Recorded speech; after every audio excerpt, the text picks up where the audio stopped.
पुण्यामधला भिडे पूल पाण्याखाली गेलाय। खडकवासल्यामधनं विसर्ग सुरू झाल्यानंतर भिडे पुलावरील दोन्ही बाजूची वाहतूक बंद करण्यात आली आहे। उद्या गणेशोत्सव आहे आणि त्यासाठी आज पुणेकर खरेदीसाठी मोठ्या प्रमाणामध्ये येतात। मात्र नदी पात्रातील रस्ता पूर्णपणे बंद असल्यामुळे वाहतूक कोंडी होण्याची शक्यता निर्माण झाली आहे। नेमका खडकवासल्याचा विसर्ग कधी कमी होणार हे पाहू लागेल, तेव्हाच आता भिडे पुलावरची वाहतूक सुरू होऊ शकते। भिडे पुलावरनं आढावा घेतलाय प्रतिनिधी बालाजी पोद्दार यांनी। बघूया।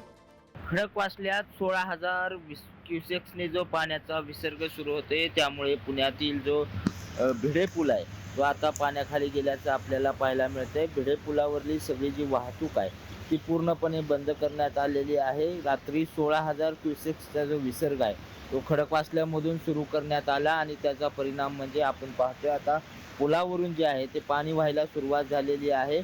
असाच जर पाऊस वरती राहिला तर आणखी विसर्ग वाढू शकतो। त्यामुळे ऐन गणेश उत्सवाच्या काळामध्ये भिडे पुलावरली ही सगळी जी वाहतूक आहे ती बंद करण्यात आलेली आहे। ओंकारेश्वर मंदिराकडला जो परिसर आहे तो परिसर पूर्णपणे पाण्याने व्यापलेला आपल्याला पाहायला मिळतो।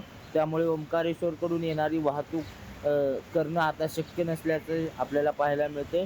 त्याचबरोबर सगळ्याच नदीपात्रातले जे रस्ते आहेत ते बंद आहेत आणि गणेश उत्सवाच्या काळामध्ये भिडे पुलावरून पाणी वाहत असल्याने या दोन्हीकडला रस्ता जो आहे तो बंद करण्यात आलेला आहे आणि त्याचा परिणाम आता आज खरेदीला येणाऱ्या सगळ्या पुणेकरांवर होऊ शकतो।